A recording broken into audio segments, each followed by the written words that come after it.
All right, the New Orleans Pelicans have signed EJ Liddell to a new 3-year deal. So what else needs to happen to the roster before the start of your season? And it's a live show, so we're going to take all of your questions here in a live episode of Friday episode of Locked On Pelicans. Let's go.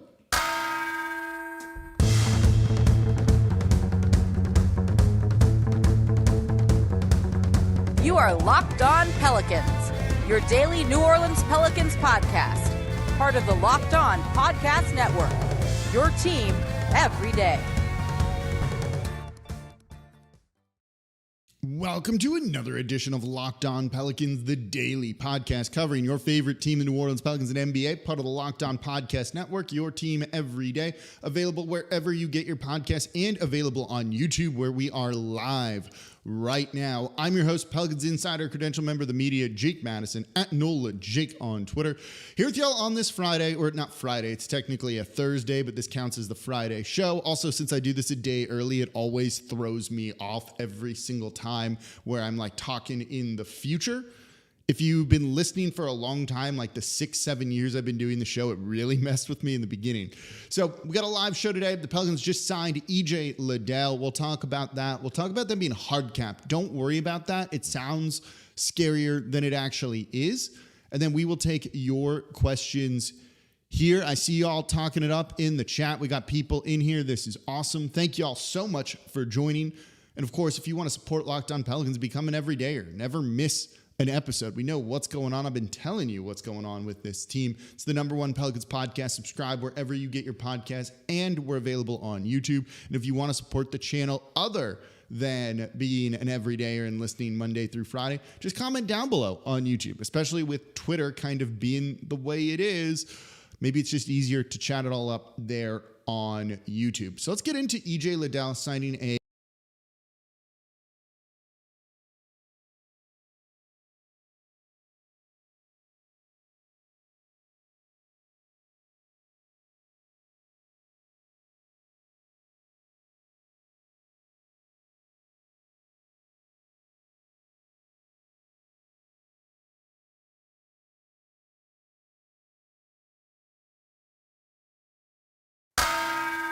All right, I'm back. I don't know what just happened there. I'm not entirely sure, but we're still going. Can you all see me? Am I back? I don't know what happened. Can you all, I'll edit all of this when I put it up. Okay, take two. It looks like we're back. Okay, I really have no idea what happened there. All of a sudden, all of my screens and everything just went black. So that was fun. Okay, so we're back. So let's talk EJ Liddell. Pelicans signing him. We're just going to get right back into it. To a 3-year deal. Third year is a team option. This was done using the non-taxpayer mid-level exception. What this essentially means is the Pelicans, there's multiple ways to operate in free agency. You can be an over-the-cap team or an under-the-cap team. If you're an under-the-cap team, you use cap space. If you're an over-the-cap team, you use exceptions, the most common of which, the one you probably hear the most, is the MLE, the mid-level exception, and there's a couple of those. So the Pelicans used one of those because they're over the cap, and they used it to sign EJ Liddell to pretty much a minimum deal here. But the third year is what makes this the non-taxpayer mid-level exception. What this does is it hard caps the New Orleans Pelicans. They cannot spend above basically $172 million this season. That's probably not going to be a problem because if they want to deduct the luxury tax is 165. So this number is usually about $7 million above what the luxury tax threshold is. They're not going to get anywhere close to that anyway, so we don't really need to worry about them being hard capped. They've been actually hard capped a couple of seasons that you've probably been a fan of theirs. If you do a sign and trade, you are hard capped. So that meant that they were hard capped 2 years ago when they traded for Devontae Graham. So right now, the Pelicans are about $3 million over in the luxury tax, not an area that they want to be. So what's most likely going to happen, and also it did not update my background, did it? This is the one from earlier today. Let me put the new one that I just made. Is that it? Let's try that. Nope. Okay. I don't know why none of this wants to work today. I'm going to keep talking, asking questions in the chat while I try and troubleshoot everything. Is this the one we want? Is this the one? Yes, there we go. I made a new graphic for y'all. Okay, we're back on it. So what this means is the next couple of moves for the Pelicans are basically just going to be trying to get under the luxury tax. They don't want to be spending it unless they have the right kind of move lined up. So they're going to probably look to get under the luxury tax, and it's most likely going to be done by trading Kira Lewis Jr. at $5.7 million. That's not really where they want to be. If they trade him, they still have an open roster spot after that, and you fill it with a veteran minimum guy. You can get under the luxury tax by about $700,000 if that's the case. So that's what they're going to be looking to do. That's just coming at some point. They're also going to look to still trade Jonas Valanciunas. I have a feeling that you are going to have questions about a Jonas Valanciunas trade and other people that they could bring in. Ronald says, as soon as I catch you on a live, we have technical difficulties. Yeah, I don't know what happened. That was very weird. I usually pull these off without any sort of hitch. Nikhil Menon says, will we ever have a tax-paying ownership? So on the tax, before we go into EJ Liddell here, I think so. I think that if you could, and I think it's very unlikely, get Damian Lillard while keeping Zion Williamson and Brandon Ingram and Trey Murphy, they would absolutely pay the luxury tax for Dame, Zion, and BI. Very simple. I think they would do that. I think if they're a top 4 team in the West around the trade deadline when deals start to get done, they might make a move and go and get a guy. Now, again, they're hard capped at $172 million, but they weren't going to probably hit that anyway. So I don't think we really need to worry about the hard cap too much. Again, they've been hard capped in the past, and it didn't matter. Usually, if they're trying to duck the luxury tax, you're well enough below the hard cap that it doesn't end up being a big deal. For EJ Liddell, he's a 4. He's a 4. I don't think he's really going to be a small ball center in the NBA. I think he's going to play the 4. And look, I don't think we should expect him to get significant minutes to start the year. Let's see how he does in Summer League first, but this is his first real basketball in a year. He just started playing 5-on-5 again. So I don't think that he's going to be handed a significant role to start the season. The big man rotation is going to be Zion, Valanciunas, barring a trade, and then Larry Nance kind of backing up both of those positions, I think, with Cody Zeller getting some spot minutes here and there. I saw there was someone said a Lakers fan was in here trying to make fun of us for Jackson Hayes. Look, Jackson Hayes couldn't even beat out any of those guys for minutes. So I think it's really those 3 guys with a little bit of Cody Zeller that are going to be playing the big man minutes. EJ Liddell can get in there eventually. I wouldn't be surprised if he doesn't ball out in Summer League, if they maybe send him down to the G League for a little bit just to get him some run. So I think that's what you are kind of looking at for his role. What he does is he rebounds, he defends, he's actually decent on the perimeter. He can give you some points. He has a bit of a 3-point shot. And the Pelicans are going to give him opportunities to eventually carve out a role. This was a guy that they were very, very high on in the draft last year. I had him as my 20th best prospect in last year's draft. So when he was available at 41, I was ecstatic. They were ecstatic. And I think they want to see what he can do, but he hasn't played in a year. So let's pump the brakes on him a little bit. But I think this is someone who could be a steal of that draft eventually and another 2nd-round pick. So that's shows out for New Orleans. So if they can develop him, they've got a very good track record again here. So I'm excited to see what he's going to be capable of doing eventually for the New Orleans Pelicans. Okay, so we had some technical difficulties here. We're back rolling now. So let's answer your questions here. I see a lot of them. We're going to kind of fly through these over the next 20 minutes or so. So let's get into that. Your questions here, it can be about EJ Liddell. It can be about trade targets. It can be about the salary cap. Literally whatever you got, throw them in there, and we'll start answering them. Only thing I ask is don't spam the chat. If I don't get to your question, it's okay. I ask it again in a little bit, but don't just spam things in there. I don't want to have to just block you from the channel, which is what I will do. So coming up next, your questions. I see some good ones in here, including one about Dwight Howard. Y'all, come on. I'll answer that. Coming up here next in today's episode of Locked On Pelicans. Before we get to that, though, today's episode of Locked On Pelicans is brought to you by BetterHelp. Look, life doesn't come with an instruction manual. It can be hard to kind of figure out what's going on, make sense of the world around you, or even if you want to change some things about yourself, it's not always the easiest thing to do. So maybe you just need to talk to someone, get another opinion, and that's where therapy can come in. And I've actually used BetterHelp for just when life is hard. And what I love about it is it's entirely online and super flexible. I can do it during a lunch break. I can do it after normal hours, 7 p.m., 8 p.m., whatever the appointments are, whatever your schedule is, they will find a therapist that has hours for you. So if you're thinking of starting therapy, give BetterHelp a try. It's entirely online, designed to be convenient, flexible, and suited to your schedule. And you just fill out a brief questionnaire to get matched with a licensed therapist, and you can switch therapists at any time for no additional charge.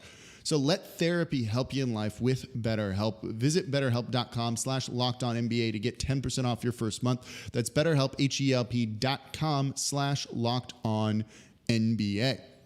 And thank you for making Locked On Pelicans your first listen today and every day. We're here Monday through Friday. And guess what? We're going to have a show on Saturday for y'all after the first Summer League game. Bonus show on Saturday, talking about what we saw. It might be a little bit shorter, but let's break down what we saw in that. I'm excited. I hope you are too. I'm going to be watching the Pelican stream with Gus Kattengill and Aaron Summers on the call. It's going to be a lot of fun, and I'm glad that the Pelicans are making these even more available because the games would be able to be seen otherwise. So if you want to support Locked On Pelicans, again, the #1 Pelicans podcast, just subscribe wherever you get your podcasts and become an everyday or listen Monday through Friday and comment down below on YouTube.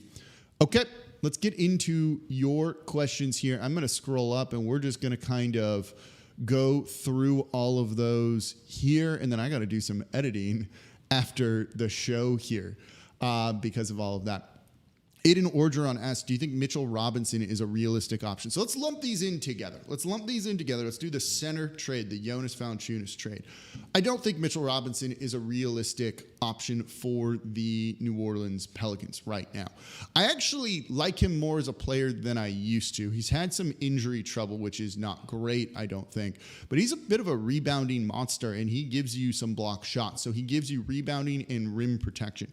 Doesn't have the court spacing. He can defend on the perimeter a little bit, but I wouldn't say he's the most mobile center. The reason I say I don't think he's a very realistic option right now is he's going to make $15.6 million next season. That's what Jonas Valanciunas is going to make. You know, you could trade for him. You know, you need to include other assets going to the Knicks, but assume that if you bring more salary back in a Jonas Valanciunas trade or even similar salary that you're paying the luxury tax, you want to pay the luxury tax for Mitchell Robinson? And I don't know if the answer is yes to that. Jared Allen, different story. But for a guy like Mitchell Robinson, I don't think that's really what you are going to be looking at when it comes to that. I saw, and I don't know where it is, Doug Rosenthal asked, says Dwight Howard is finished in the NBA. Yes, he is. He is done. He is not good enough to be in the NBA at this point. Can dominate the Philippines League wherever he's playing, but Dwight Howard is not going to give you what you need. There's other options that you can go, and at this point, I'd probably rather just keep Jonas Valanciunas, who, if injuries come up, we've seen is capable of carrying the Pelicans and being able to do that. The thing with the center position, I think it's harder to build around a big man than it is a guard or a wing. So building around Zion Williamson is kind of tough because you need another unique big to pair alongside him. It was actually a similar problem with Anthony Davis here in New Orleans. How many different centers did they try? How many different centers have they tried for Zion Williamson? It's not easy, right? Someone was like, God, they just got to go get a shot blocking, rebounding, three-point shooting center, as if that's an easy thing to do, as if so many of those exist in the NBA. And it was funny. They was like yelling at me, being like, they don't need to do this. They need this player. There's like two of them. So you've just kind of trying to make the best of that situation. I like a lob threat like Allen that just doesn't need the ball to be effective offensively, whereas a guy like Jonas Valanciunas does. So I think that's kind of the problem. One of the great things that Rob McCoy points out here is we're going to miss JV's 20 rebound games and availability. Availability is the key thing there. He missed like no games, 2 games, something like that, played 79, 3 games, whatever it was last season. He was as reliable as you could get from a player. And I think that's something that's important for the New Orleans Pelicans given the injuries. And we're not sure what might happen from those in the future. Yeah, he played 79 games. So did Trey Murphy, by the way. That's a very cool thing to see from the Pelicans. So let's keep going through your questions and comments here. It was Christian Soul Music who said, what do you think about the possibility of acquiring Dwight Howard? No. Like, the possibility is there because no team's signing him, so he's available, but it's not going to happen. Jerome Morgan says, yes, once healthy, I think EJ Liddell can be that backup big. Yeah, I think once he gets a little bit more acclimated, that he will have a chance to get minutes and be in the big man rotation. And your rotation is going to be Zion, JV, Nance, Liddell, maybe a little bit of Cody Zeller there. Marco Villanueva says, is leaking new simplified logo true? They changed their logo a little bit. It's just kind of very simple and team forward. Like, it's not a big change. You know, it's still the Pelican. It just doesn't have New Orleans at the top. It has it kind of in script at the bottom. It's just an easy thing for them to do. And I think it's easier to see it say just New Orleans. And that's kind of the thing. Kevin Byers says, why would Dame not want to come here with the talent here, even without Zion? I mean, it's just not, look, players don't want to come to New Orleans. They don't want to go to Portland either. They want to go to LA. They want to go to New York, Brooklyn. They don't mind Chicago. They like Miami and maybe Houston too. That's just kind of how it goes. You know, also when you look at the organizations and have a level of faith in the organization, I don't know if players have that about the Pelicans right now. Kind of simple as that. Again, do they want to go to a team that's never paid the luxury tax, or do they want to go to a team that's made the Eastern Conference Finals 3 out of the past 4 years? It's the latter. And is also, you can live on South Beach and do all of that. I don't know if he's going to end up going to Miami. I know the Pelicans, as has been reported, have called about him. I can tell you they probably discussed Zion Williamson in a trade for Damian Lillard too, whether that went further. But I think going back to the Scoot Henderson thing, that Portland isn't all that high on Zion Williamson. If they were, I think you could have had a Zion for Scoot Henderson trade. And look, they talked about that. I believe it was Portland wanted more. I don't think Portland values Zion Williamson that highly. And I was on the radio today saying basically as much. I think Zion's value around the league is pretty low, and people think it's a big risk to take him on.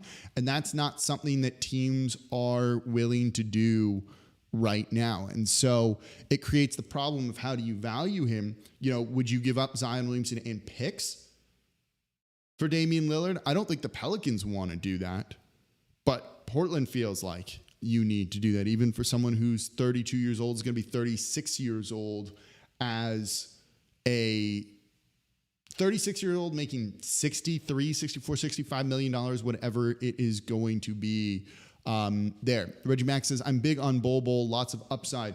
I talked about him in yesterday's show. Go listen to that one. He has a whole segment devoted to him.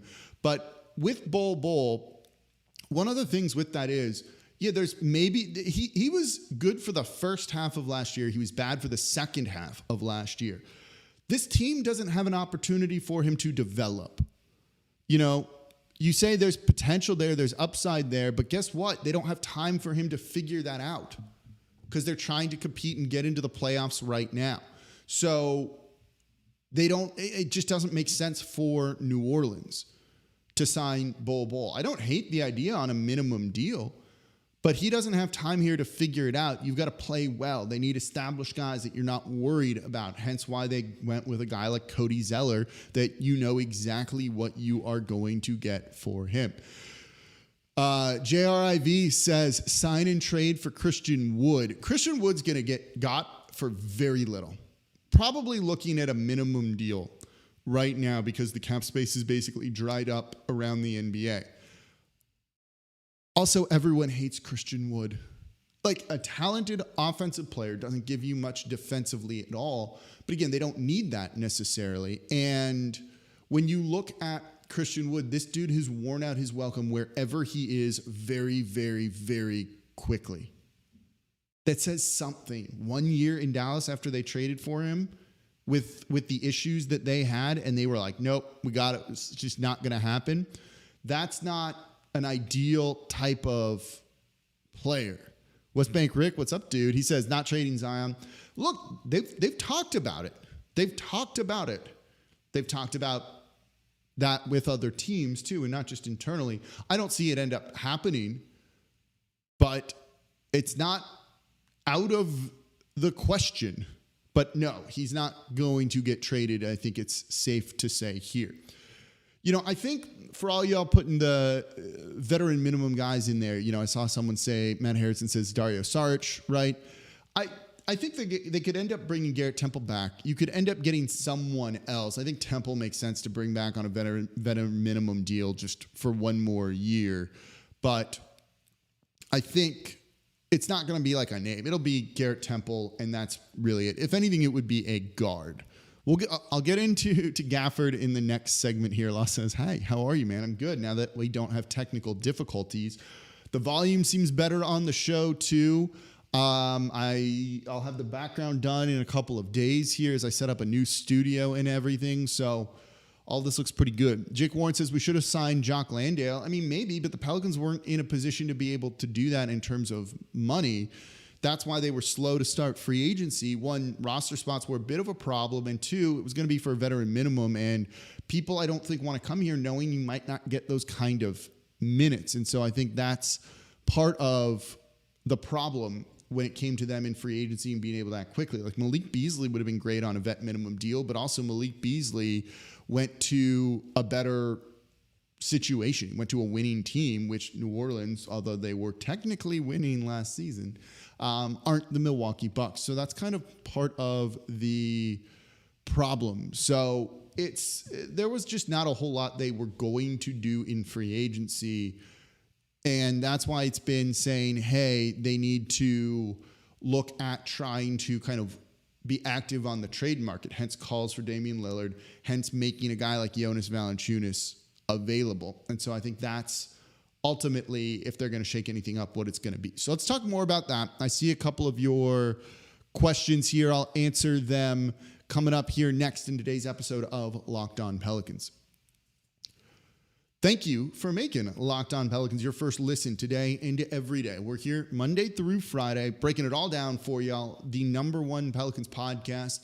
If you want to support the channel, become an everydayer. If you're an everydayer, let me know in the comments on YouTube. I want to see them all here, and I'll give y'all shout outs because that is awesome if you're listening Monday through Friday. We just crossed 1,500 episodes of Locked On Pelicans, by the way, which is just an insane thing to me. I've been doing this will be my 7th year hosting the show, something like that. So I appreciate you all making Locked On Pelicans part of your day, whether it's your morning commute or whenever you listen.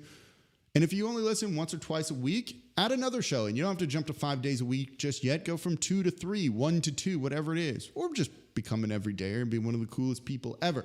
And if you want to support the channel, also comment down below in YouTube. Sam McKenzie says, yes, sir, everydayer. I love it. So let's talk your questions. Josh Darby says every day. Trey Westbrook says every day. Dig it. Every day. I had to ask Locked On about this. It is technically a two-word thing. Keith Brumfeld says every day. So who do you want to see them replace Jonas Valanciunas with? Let me flip it around on you. Put it in the comments. Who do you want to see them get Jonas Valanciunas? I've seen a couple of people say Gafford from the Washington Wizards. Like, is that a better situation than Jonas Valanciunas? And I'm not really sure that it is. He was okay last year, but I'm pulling up his numbers and everything right now, and they don't like jump out at you for everything. He's not a very good defensive rebounder. He's a decent enough shot blocker, though I wouldn't call him elite at that. And I don't know, like if you can't rebound and you're the center, like I'm not as excited about you as other people. He's also got 3 more years on his deal, makes a little bit less money than Jonas Valanciunas. So let's just say hypothetically you trade him in a straight 1-for-1 thing, it saves you about $3 million there. But I think the Pelicans are looking to do more than just save $3 million. I think they really are looking to try and do something a little bit more significant than that. So Gafford, I don't love that at all. It's not the worst idea if you need a starter, I guess. But no, I wouldn't say I'm particularly excited about him. Someone else put in Wendell Carter Jr. Yeah, that's fine. He's more high usage, I think, than I would want to see on the Pelicans. You, again, want a guy that doesn't really need the ball in his hand. He is a very good rebounder. He's not much of a rim protector, though sometimes you don't need to be a full-on rim protector. You just need to kind of be a deterrent there. So that could work. And I don't know if the Pelicans need tons of rim protection. They switch on the perimeter. That's their defensive scheme to try and kind of prevent people attacking the paint. So I don't know. It's a fine option. What's he make? Salary's got to start to become a very big, important factor in this. He makes $2 million less. He's on a declining deal. That's good. $3 million or $13 million next season, so it saves you about $2.5 million. It's not enough of an upgrade to me to go after something like that. Reggie Mack says Robert Williams from the Celtics, who is being signed and traded right to that's Grant Williams. So they're not going to let him go. They're not going to let him go. So I don't think that is really an option. Uptown Teen says Boogie Cousins. No, probably not going to happen with Boogie Cousins. Rob says Boogie would give you a quality 15 minutes a night. Would he? I mean, maybe. I don't think 15 minutes. 5 minutes, yeah. 15, I think that might be a little bit harder here. Trail Mountain. James Harden for Zion. Get me. No, not going to happen. That's not going to work at all. What about PJ Washington, who's a restricted free agent? So that's a bit of a problem right there. I don't think that would end up working. I don't think that's going to end up happening. He's also a real small center, right? That's kind of part of the problem there. At that point, just go with EJ Liddell or Larry Nance Jr. He's also a terrible rebounder. He has a career defensive rebounding percentage of 15.7. That's half of what Jonas Valanciunas has. JV's is in the 30s. 13 last year. He grabbed 13% of available defensive boards. That's horrible. No. Miles Turner is a name that makes a lot of sense. The Pelicans have called about him, but I don't know if he's going to get traded there, as I think they actually kind of like the roster they have in Indiana. He was good last year. I finally have come around on him a little bit, but I don't think that he is someone that is going to really be able to be gotten right now. Matt Levine says, how many minutes will Trey start the season with? Is he our sixth man? I mean, right now I think he's penciled in as the sixth man. I wouldn't hate if he was the starter for the team over Herb Jones, but that kind of depends on Herb Jones. And, I'm going to save that. I have a whole show coming on that. I have that planned out of should Trey start. Maybe we'll get into that next week, depending if we have a slow day from Summer League or something like that. I think you could make I think there's an easy argument to be made for Trey. I also think there's an easy argument to be made for Herb, and that's kind of part of the problem here. 504 Doc says JV is slow on defense, which kills us. Yeah, he's bad in the pick and roll. He's bad in the pick and roll, but he's better than any of these other options, and it wasn't like the defense was bad for the Pelicans, right? I've seen a number of people scream defense. They were the sixth best defense.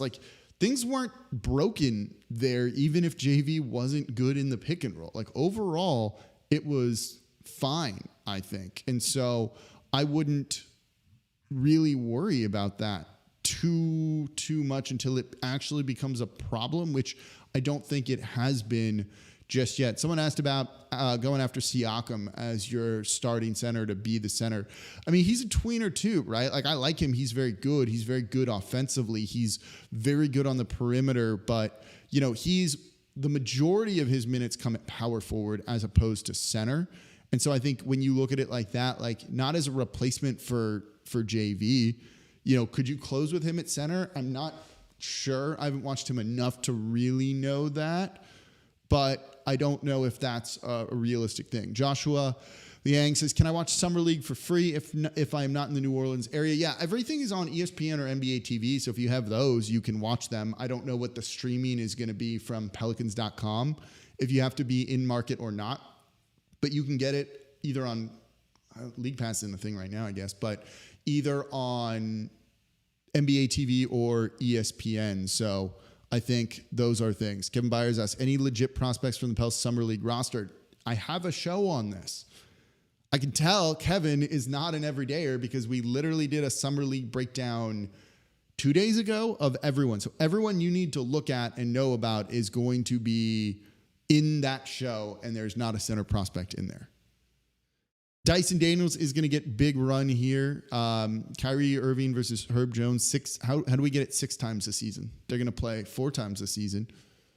They won't play 6 times unless we're looking in the playoffs. Or I haven't even looked into what I guess you could get in the play-in tournament too, or the in-season tournament. But yeah, when it comes to Jonas Valanciunas, looking at some of all of these things, none of those options really excite me enough to move JV unless you're doing it just purely to save money. And I would kind of hate that. I'd rather move. There we go, Kevin. I'd rather move off of Kyra Lewis Jr. than just dump JV because you have to dump JV. Craig says Liam Robbins may show out, not in Summer League because he's not playing in Summer League. He's hurt. Listen to the show. I'm telling y'all, I covered that one. So no, they don't have a prospect in Summer League that could be a great center. Also, maybe eventually, but these guys that aren't drafted, that becomes a bit of a thing. There was another question I wanted to answer in there. Harold Go LSU says Jakob Poeltl, no, he just re-signed. They're not going to trade him. They were never going to trade him. That's not someone they're going to move when they just re-signed him, and they also gave up picks for him. JH15 says, hey, Jake, do you like Zubac? Yeah, I love Zubac, but he's not going to get traded. Zubac is making $10 million a year, starts for the Clippers, is a cheap kind of lob threat that doesn't really need the ball in his hands, that can rebound and do other things well. Why would the Clippers let him go? That's a team that's deep into the luxury tax. So you're telling me you can have kind of a cheap-ish player? That's fantastic. He started 76 games for the Los Angeles Clippers last season. He makes $11 million this coming season. They're not going to trade him. They're not going to even come close to trading him, I don't think. So I don't, a lot of people have said him to me, but that's one that we don't need to waste much time on.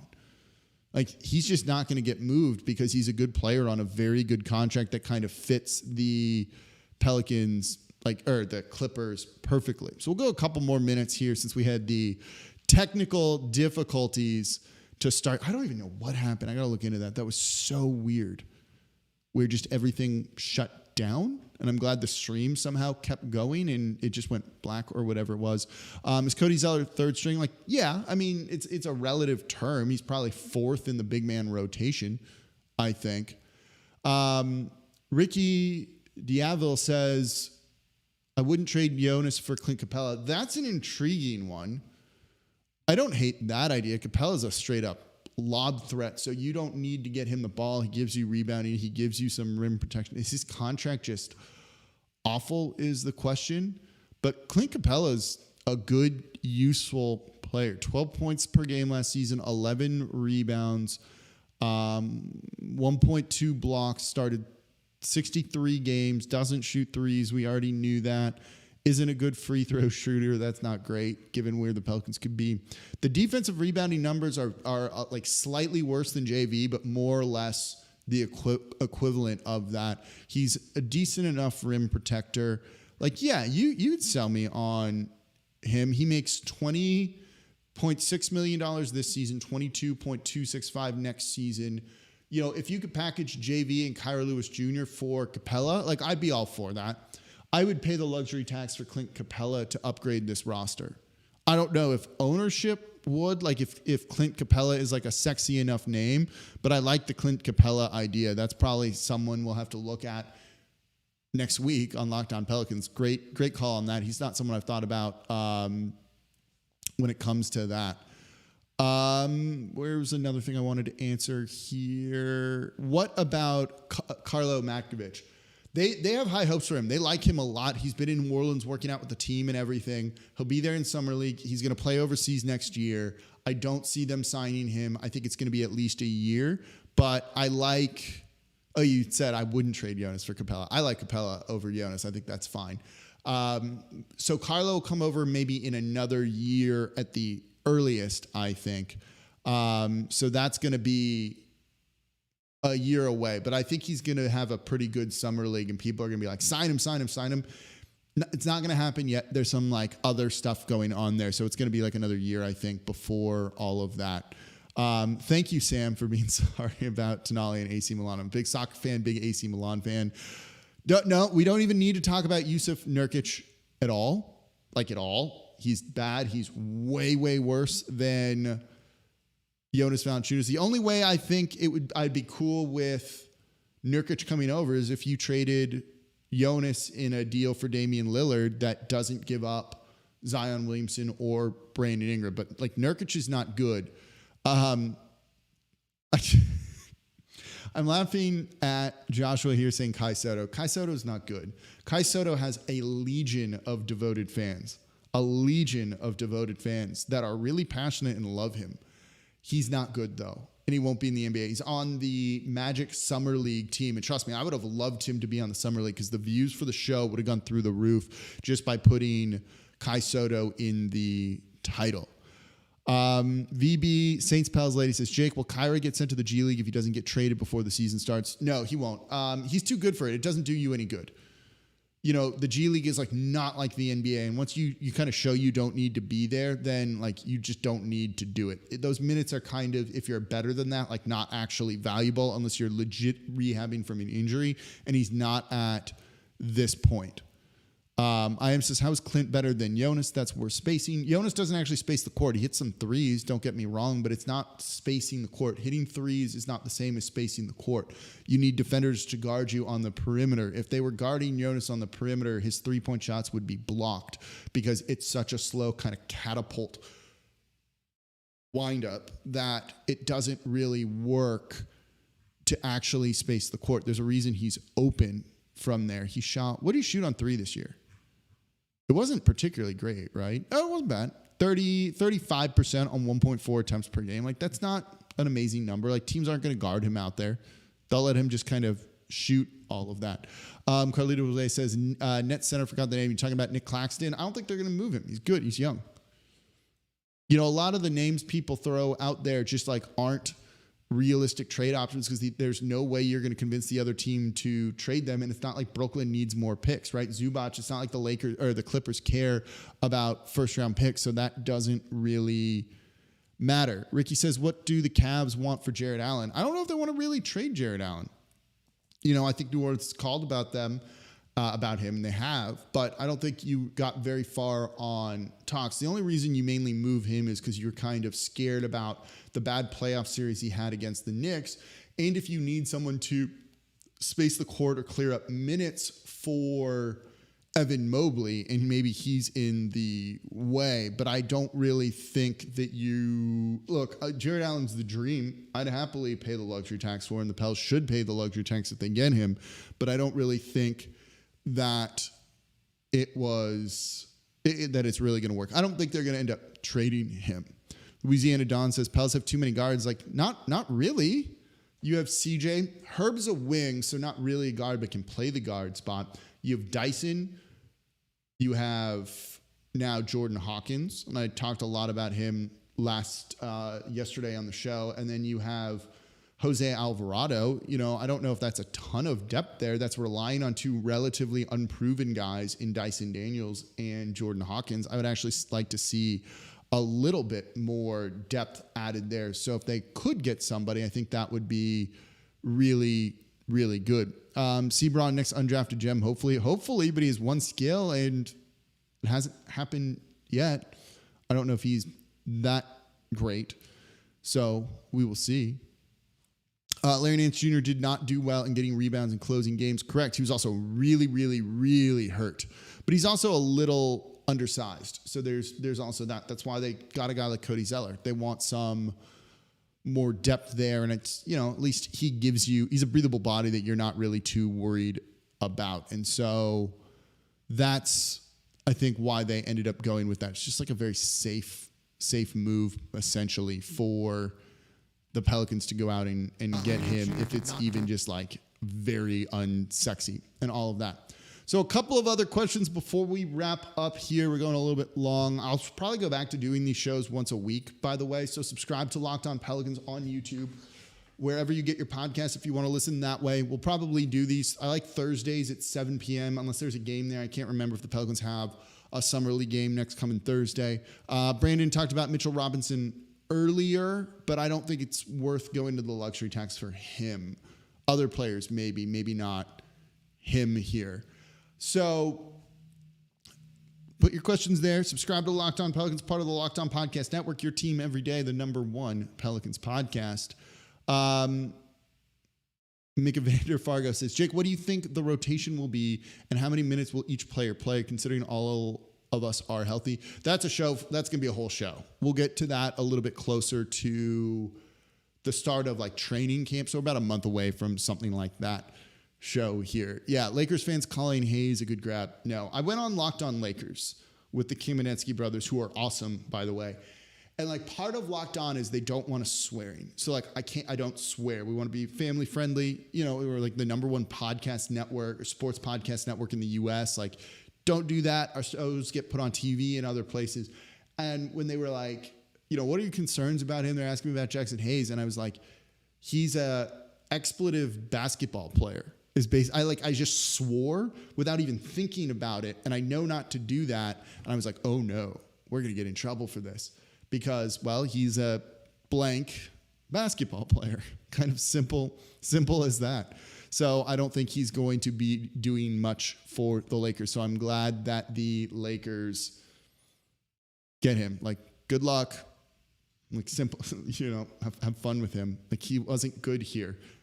I have questions about his maturity and commitment and all of those things. So, no. Jordan Hawkins' nickname, it's just Hawk, right? Jayhawk, Hawk, simple as that. I think not Baby Hawk anymore now that he's in the NBA. I think he said just Hawk. Hawk is good. It doesn't have to be anything here. Will Trey be the sixth man? How about CJ for the sixth man? We will look at all of those. There's a whole show planned of should Trey start. Don't worry, I got you covered there. Trust me, I think about this all the time. What's the show going to be? I don't just kind of get in front of a camera and record. It's well planned out. Love the job you do. Thanks, bro. Thank you for being here. Thank all of y'all for being here. The live shows are fun. I like interacting with y'all when whatever the technical difficulties. Hawk Daddy, I don't know if he's old enough to be called Hawk Daddy, right? Like, he's not old enough to be called Hawk Daddy. Baby Hawk or just Hawk, I think, are important. Yeah, I'm not calling him Hawk Daddy, at least not yet. When he hits 10 threes in a game, then I will call him Hawk Daddy. Terry Westbrook says, yes, I dig your show, man. Thank you. Thank y'all so much.